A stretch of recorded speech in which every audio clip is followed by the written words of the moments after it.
Yes, Mr. Bigley. You rang your buzzer. Can I help you? No. It wasn't my father who called. It was me. Oh, okay.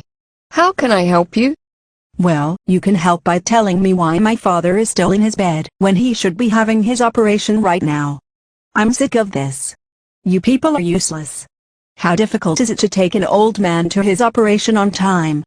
I can see that you're very upset. Before we talk about it, I need to check with your father that it's okay with him for me to discuss this with you. What do you mean? That just sounds like another delaying tactic to me. Yes. I know it must seem like that, but it's important to make sure that your father gives permission for us to discuss his treatment. I'm sure you can understand that he has the right to agree or not to having his treatment discussed. Oh. Well. I suppose I understand. Dad, you don't mind if I talk to the nurse about your operation, do you? No, I don't mind if you talk to Sally about me. Thanks, Mr. Bigley. It would help if I understood a bit more about the problem. Can you tell me a bit more about why you are upset? Well, thank goodness. Finally someone is asking.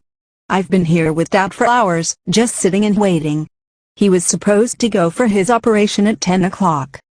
He hasn't had a thing to eat or drink since yesterday. Someone just said he could not go but didn't tell us why. Now we don't have any idea when or if he'll have his operation. If it goes on too much longer, I'm going to take him home. It can't be worse than being here. I'm sick of the way you get treated here. No one tells you anything. I can see why you must be very frustrated by all this.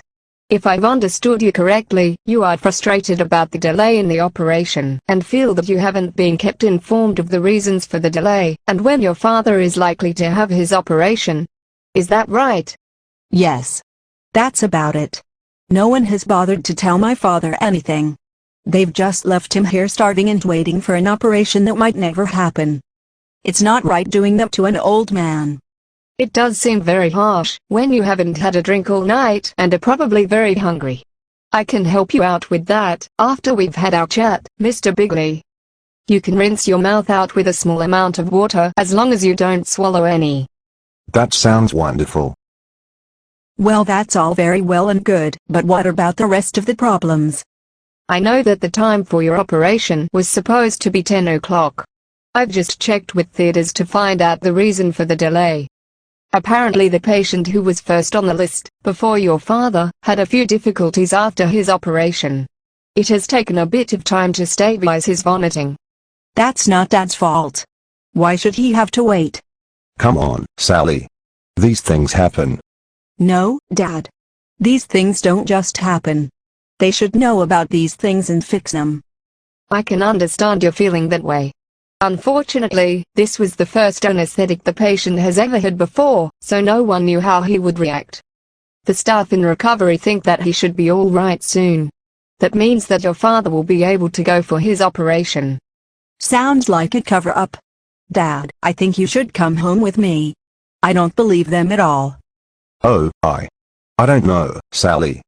I know that it is hard when you have to wait so long, but it is very important that you have your operation.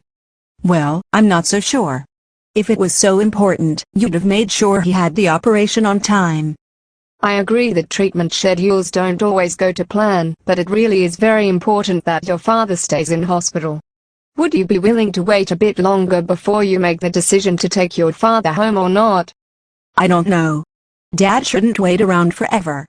I understand what you are saying. If I keep you up to date with what's happening, would you be willing to wait a bit longer?